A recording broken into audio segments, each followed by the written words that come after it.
Good morning મિત્રો, આજની સવારની પ્રેમી સલામ, જય મસીહ કી, પ્રેઝ ધ લોર્ડ, હાલેલુયા. સપ્તાહના અંત દિવસની ભેટ માટે આપણે પ્રભુનો આભાર માનીએ છીએ અને ખાસ કરીને ઈશ્વરનો હાથ અને ઈશ્વરના હાથથી જે આશીર્વાદો મળે છે, ઈશ્વરના હાથથી જે શિક્ષાનું પ્રમાણ છે, એ બધી વાતો આપણે જોતા આવ્યા. પણ ઈશ્વરના હાથ ઉપરાંત હવે માણસના હાથની વાત પણ આપણે જોવાના છીએ.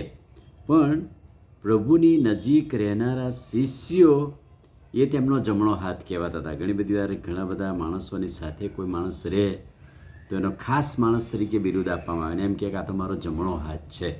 એટલે કે જમણા હાથની ઓળખ એ કોઈ માણસના અંગત સંબંધને પ્રગટ કરતી વાત છે. એટલે પ્રભુની નજીક અઢેલીને બેસનાર શિષ્યો માટે એવું કહેવાતું હતું. ખાસ કરીને શક્તિ અને સત્તાનું પ્રતીક બતાવવામાં આવતું હતું.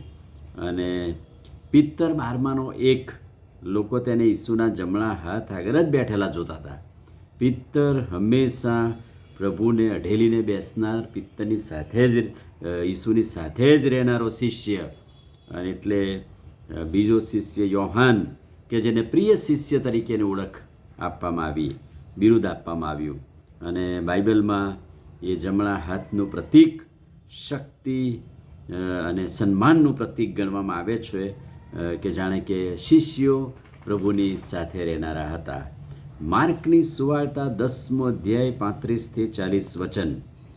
પ્રભુના શિષ્યો યાકૂબ ને યોહાનની માગણી શું હતી કે પ્રભુ, તું તારા મહિમામાં આવે ત્યારે એમને એકને તારે જમણે હાથે અને એકને ડાબે હાથે બેસાડજે.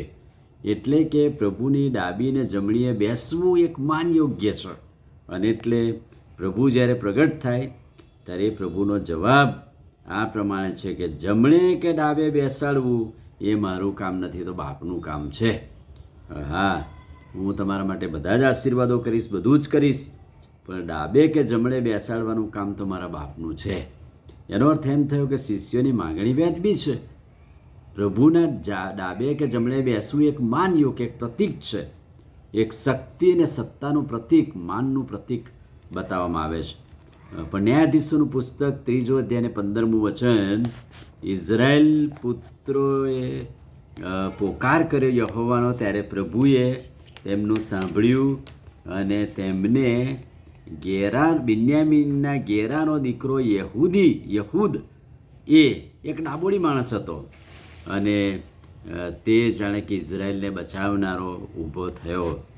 તેણે એક કટારી બનાવી હતી અને તે પોતાને જમણે હાથે રાખતો હતો. અને તે કટારીથી તેણે રાજા એગ્લોનને મારી નાખ્યો. કેટલી ગજબની વાત!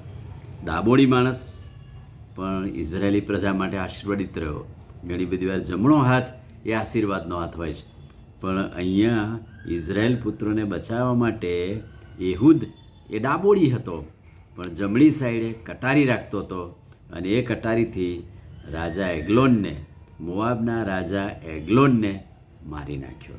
એટલે કે જે ડાબો હાથ હોય કે જમણો હાથ હોય, પણ પ્રભુથી આશીર્વાદિત એવા હાથોની વાત લખી છે.